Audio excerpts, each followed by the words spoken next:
Reka subire ndabaramutse abandi ndabaha mwiriwe tutanywanyi bacu mukurikirana amakuru n'ibiganiro mugezweho nange Bunyoni umugenzi hano kwimbonesha kure yanje ndetse ari nayo yanyu imbonesha kure imwe rudende ibashikiriza byinshi cyane ibikubiyemo ivyo amatwi yanyu atigeze yumva.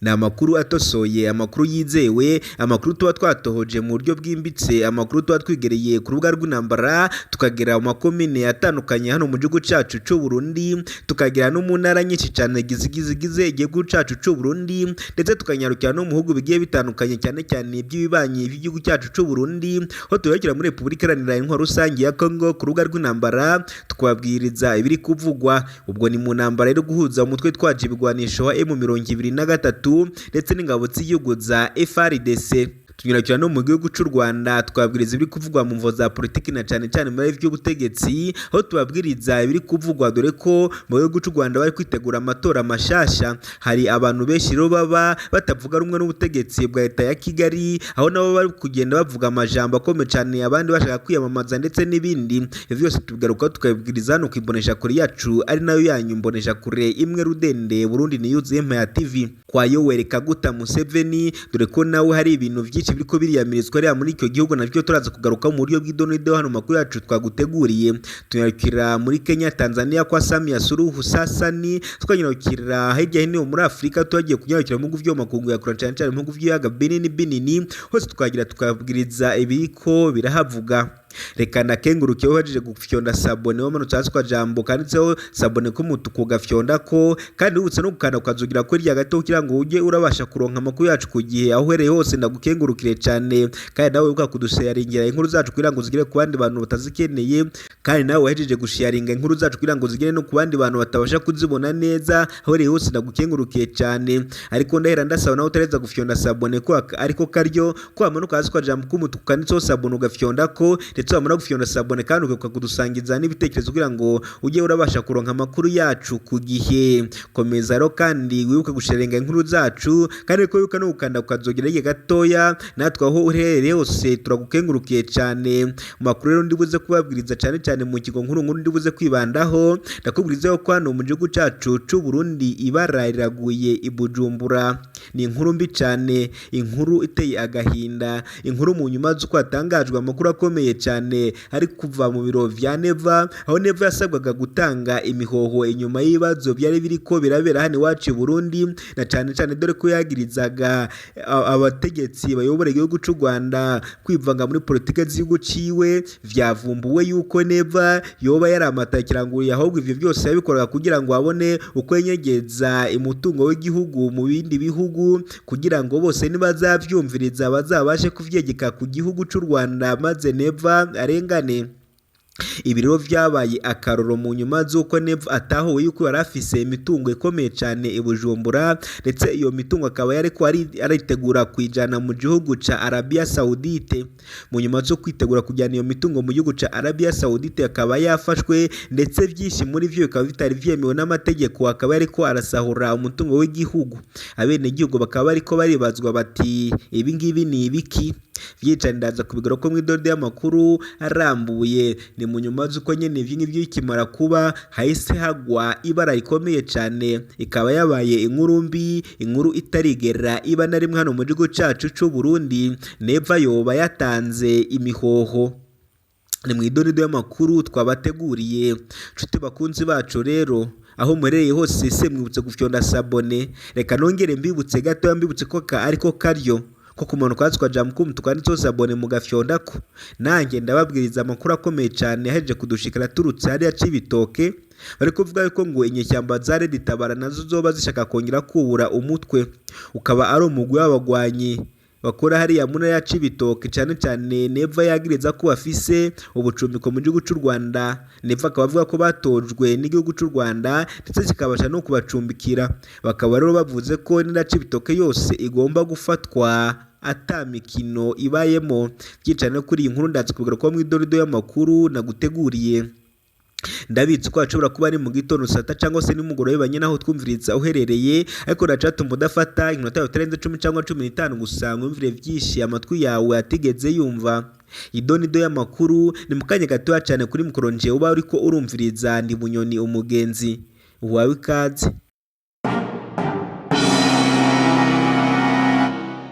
Wekaze mw'idonido y'amakuru wategure kandi ukaba uriko uragezwaho nanje Bunyoni umugenzi. Reka amakuru naguteguriye kandi meje kugushikira ibiri kuvugwa hano kuri Burundi News ya TV. Banze nkubwirize biri kuvugwa mu gihugu cacu c'u Burundi, nkubwirize yuko hariya mu yiwa Bujumbura habaye amabara akomeye cyane mu nyuma z'uko nyene neva ariko aragirizwe vya bikomeye cyane hamwe n'ivya byo kunyereza umutungo w'igihugu. Kuri uyu munsi niho mu mujyi wa Bujumbura habereye ibara rikomeye cyane. Mu mujyi wa Bujumbura habereye amabara arenze. Ibibaye mu mujyi wa Bujumbura yabaye mu gihugu cacu c'u Burundi, nibwo bwa mbere bibaye mu mateka y'u Burundi. Abaperezida baragwira ariko ivyo neva akoze vyo nakarore gusa. Nta wundi mu perezida wigeze uja mu gihugu cacu Burundi agasambura igihugu kugeza maginga ya kugezaho umutungo w'igihugu cose ugwa hasi, maze abene gihugu bakavuga ko igihugu cabo kiri mu kangaratete ndetse bakaba bariko barasaba ko bohunga.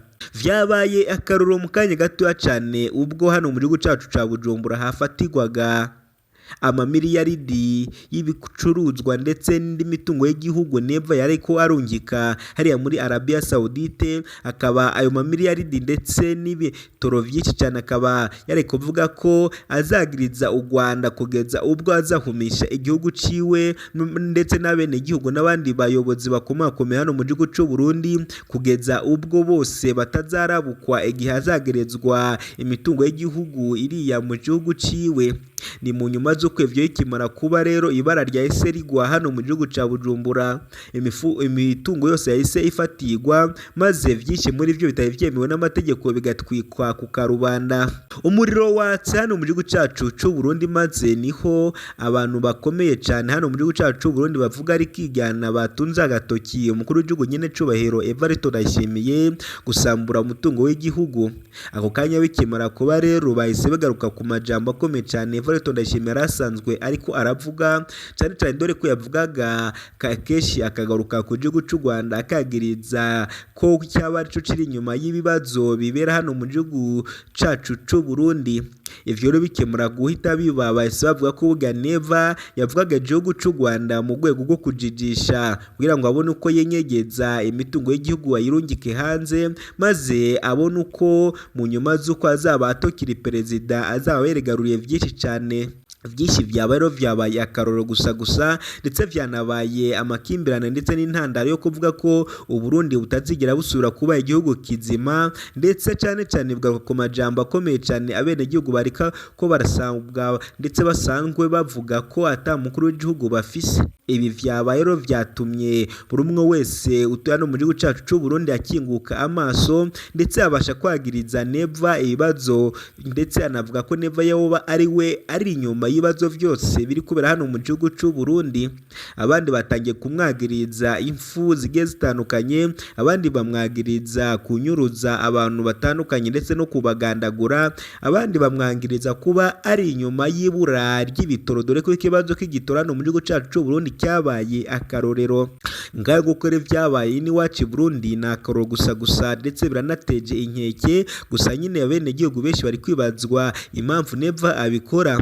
Mu magambo ye bwite neva we yabashije kwivugira ko ibibazo byose by'i Burundi vyaba byaratewe n'igihugu c'u Rwanda, ko coba aricyo kivyihishe inyuma mu nyuma z'uko ngo cyatoje umutware ditabara kikawutoreza mu gihugu c'u Rwanda kikanawuha icumbi, maze kikawurungika hano mu gihugu c'u Burundi kugira ngo ihungabanye umutekano. Ibintu Perezida wa Repubulika y'u Rwanda nyakubahwa Paul Kagame we abasha kuvuga ko ayo majambo abakuru b'ibihugu harimo neva ndetse na Tshisekedi bavuga ari uko babuze umuti wo gukemura ibibazo by'ibihugu byabo, maze bakabasha kuvyegeka ku Rwanda. Natwe nk'abatohoza amakuru maze twaza tugatohoza amakuru tukayabamenyesha, maze tugacukumbura tukabona ko cyakoze bitewe n'ibibazo biri kugenda biba hirya no hino, neva yoba afise ukuboko kunini cyane mu bibazo by'igihugu ciwe c'u Burundi, ndetse dore ko neva yabashije gusambura igihugu ciwe maze akabasha benshi kubajyana muri Repubulika Iharanira Rusange ya Kongo mu mvo zo kujijija kugira ngo Tshisekedi abashe kumwihera amahera menshi cyane, dore ko umusirikare umwe wajyanwaga muri Repubulika Iharanira Intwaro Rusange ya Kongo yishukwaga amahera menshi cyane. Ayo mahera ntabwo yajyaga mu muryango we, ahubwo yajyaga mu mufuko wa Neva, ndetse Neva akaba atagiceri na kimwe yigeze ahereza n'abandi bamwungirije kuyobora, ahubwo yose akaba yarayashyize mu mufuko wiwe mu mvo zo kugira ngo agwize imitungo maze abone uko asahura yigire hanze y'igihugu hariya muri Arabia Saudite. Vyabaye akarorero mu nyuma z'uko hano mu gihugu cacu c'u Burundi Bujumbura hahise hagabwa igitero gikomeye cyane cyo kugira ngo bahoze iyo mitungo.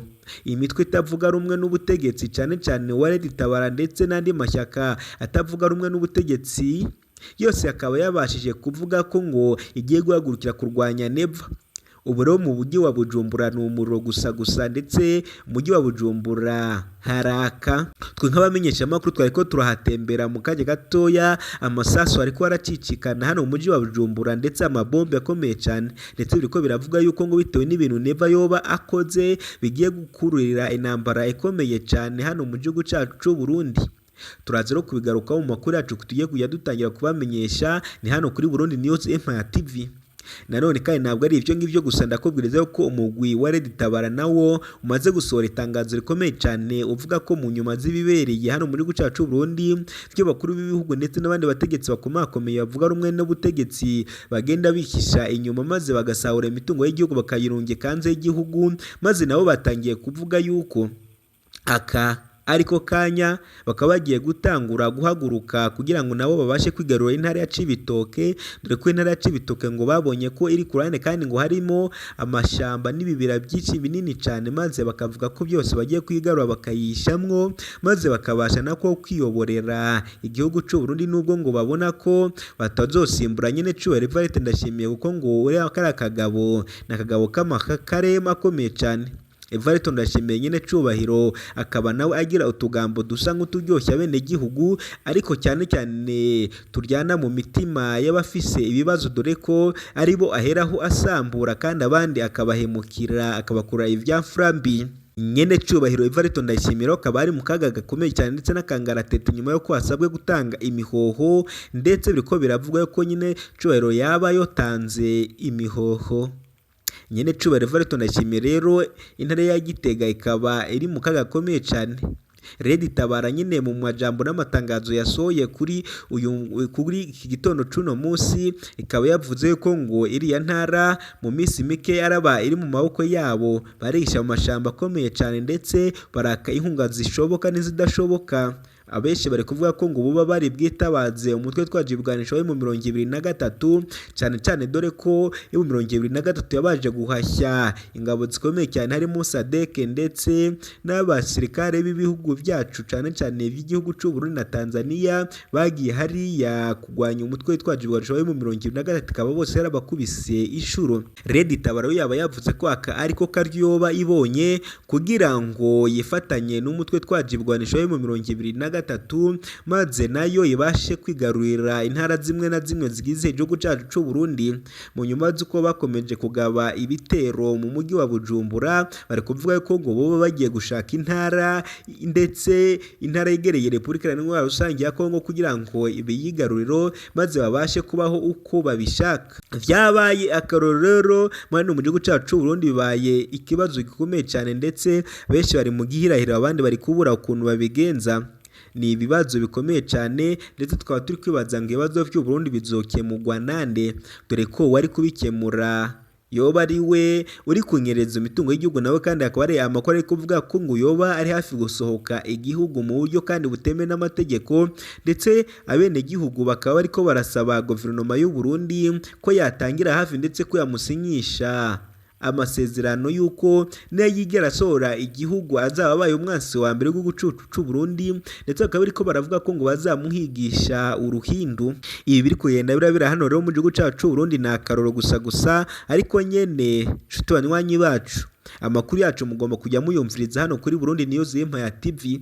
Nta handi mugomba gutega amatwi ko nitwe tugomba kubagezaho amakuru acukumbuye, amakuru kandi murabizi ko twe twigerera kuri tere, tugera mu Burundi mu ntara zose mu makomine atandukanye yose turahazenguruka tukigera kuri tere, amakuru yose tukayababwiriza.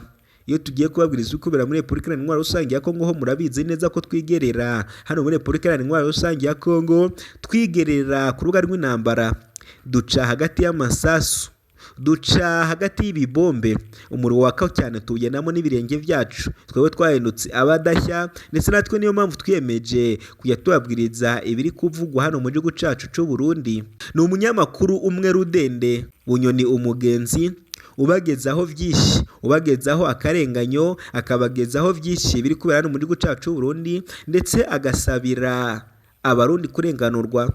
Ni imboni ya rubanda, ni umuvugizi w'abarundi muri rusange, akaba umwe umumenyesha amakuru uharanira ukuri, ndetse uvuga ivyo ahagazeho n'amaguru ye abiri.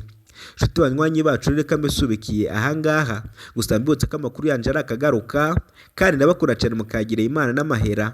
Kuri mikoro nje mwane ko murumviriza ndi Bunyoni umugenzi. Ciao ciao.